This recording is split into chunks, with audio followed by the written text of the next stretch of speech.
Labą dieną, mielos moterys, gal ir vyrai.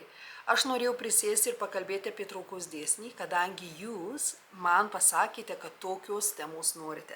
Aš paklausiau prieš 15 minučių Instagrame, apie kokią temą jūs norite, kad aš pakalbėčiau. Ir man pasakė visi žmonės, kad nori, jog pakalbėčiau apie traukos dėsnį, apie meilę. Gerai.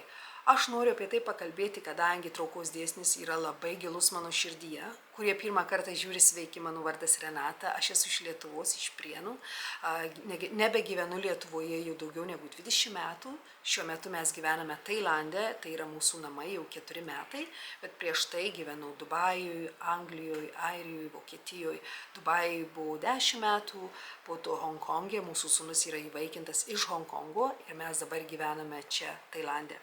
Ir viską, ką turiu gyvenime, aš viską pritraukiau, ar tai būtų gėris, ar tai būtų blogis, nežinau kaip pasakyti, bet viską aš pati pritraukiau ir su savo mintimis.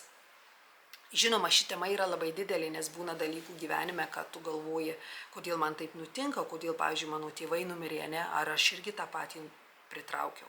Tai aš kitą kartą noriu apie tą temą pakalbėti, nes mano tėvai nusižudė, mama ir tėtė nusižudė ir aš buvau labai maža, kuomet tėtė nusižudė, o mama prieš gerus 15 metų. Tai ši tema man yra taip pat labai svarbi ir aš apie ją norėčiau pakalbėti ir taip pat apie traukos dėsnį, ne?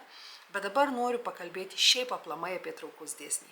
Aš tikiu traukos dėsniu, aš jo vadovaujuosi kiekvieną dieną. Man traukos dėsnis tai yra kaip ir gyvenimas dabar, tai yra kaip ir gyvenimo pamokos ir aš jas priimu labai rimtai.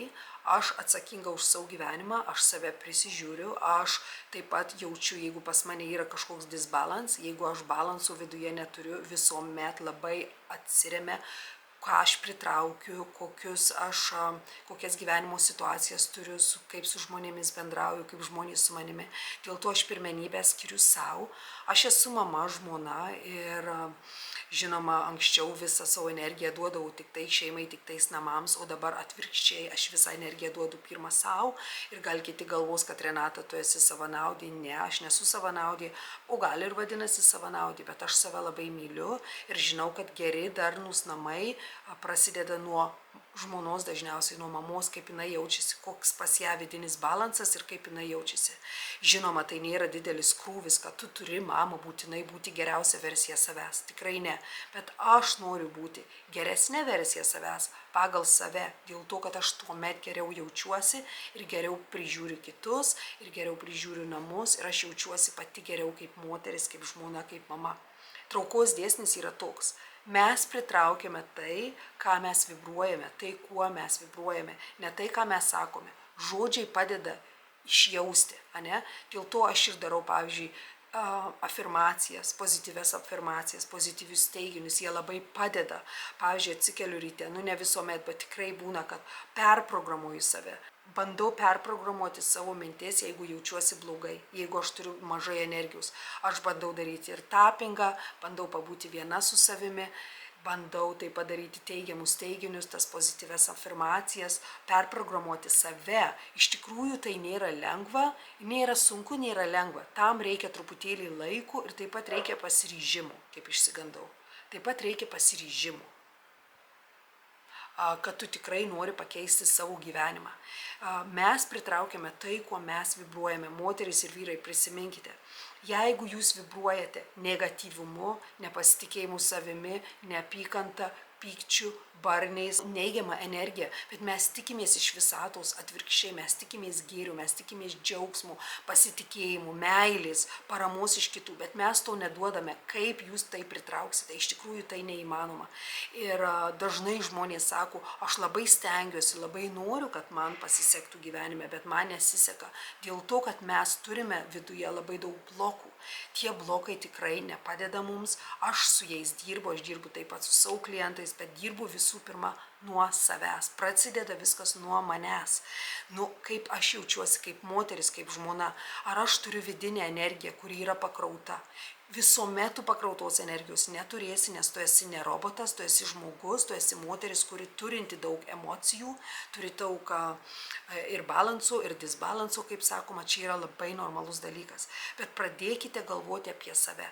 Pavyzdžiui, jeigu jūs norite pritraukti gerą darbą, arba norite pritraukti gerą vyrą, norite turėti darnesnius santykius, visuomet pagalvokite, kuo jūs vibruojate kiekvieną dieną ir pradėkite perprogramuoti nuo savęs. Klausykitės afirmacijas. Darykite meditacijas, sportuokite, prisižiūrėkite save, prižiūrėkite namus, išsilyginkite savo drabužius, pasidėkite juos iš vakarų, pasidarykite tą atmosferą tokią jaukią namuose, kad jūsų širdis jaustųsi švelniai, gerai, maloniai, o ne kad jūs lėktumėt, bėgtumėt, tokioj įtampoje gyventumėt, bet jūs tikitės kažko kito iš visatos, o viduje toks bardakas, o jūs tikitės, kad jums žmonės gal ar visata jums duotų viso ko geriausio, bet jūs savo, patys neduodate viso ko geriausio, nes jūs lekiate, bėgate, neturite laiko savo, jūs geriate, gal baliavojate, uliavojate, viskas čia gerai, aš tikrai nesu Mada Teresa, aš pati ten buvau, pati ten dariau, viskas čia normaliai, bet prisiminkite, kuo mes vibruojame, tą mes ir pritraukiame. Jūs negalite tikėtis iš visatos kažko, ko jūs, kaip išsigandau, ko jūs neduodate visatai.